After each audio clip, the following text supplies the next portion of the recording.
It's often said to Christians that they should lay down their rights in their relationships, but is that always true? I believe that it's a wrong belief that Christians don't have rights in relationships. Paul wasn't afraid to stand up for his rights as a Roman citizen. Many times he was imprisoned and he came to them and the officials and he said, "What are you doing? I am a Roman citizen. You have no right to hold me." And they let him go. Jesus' example, obviously, he laid down his rights to life and his right to even defend himself. He could have called legions of angels when he was brought to the cross. He did allow himself to be killed, but he did that because it was in the best interest of us and the gospel. He was fulfilling God's plan for him. Good came out of his laying down his rights. But before that, he was always in control of what he allowed people to do with him, to him. There were times that he did not go into a town because he knew that they were going to kill him. Times that they knew before his appointed time that people were plotting to kill him, and he left to take care of himself.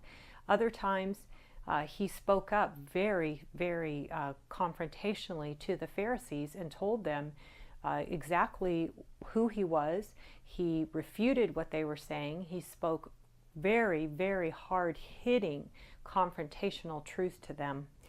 Jesus was self-controlled, confident, assertive, and confrontational and control of what he did always and what he allowed others to do it to him. He was driven by that purpose to glorify God, to point out sin, to stand for truth, and to redeem mankind. We stand up for our rights as citizens of the countries that we live in, whatever the law allows us, or even when there is an injustice or injustice, we make a stand and we say that wasn't right, and we use whatever remedies that we have available. Sometimes standing up for our rights is in the best interest of the other person.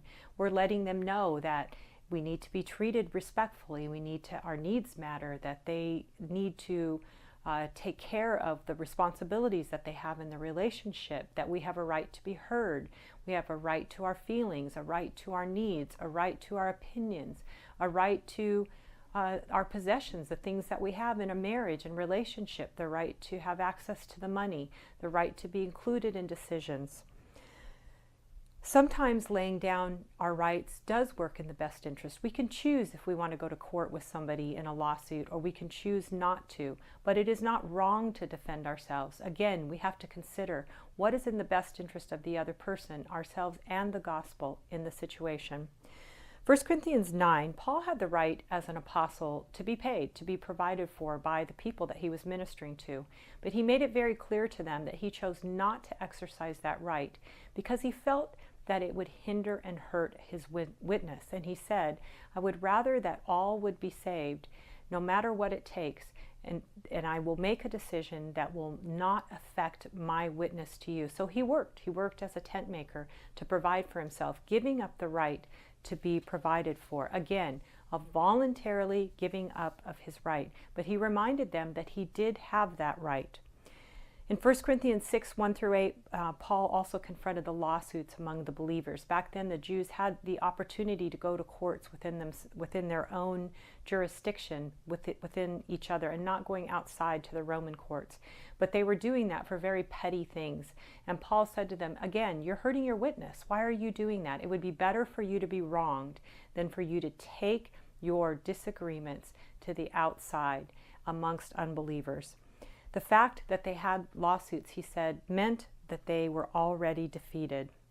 So when you're thinking of rights, again, it is a choice. It's a choice whether or not to lay down your rights in any given time in a relationship. And the absolute standard should be what is in the best interest of the other person, which is sometimes to take a stand against what is wrong, sometimes setting a boundary, setting a standard for what is right and good is in the other person's best interest. Sometimes reminding them it is not okay for you to continue to treat me this way, to continue to do harm to yourself, harm to the family, harm to the relationship.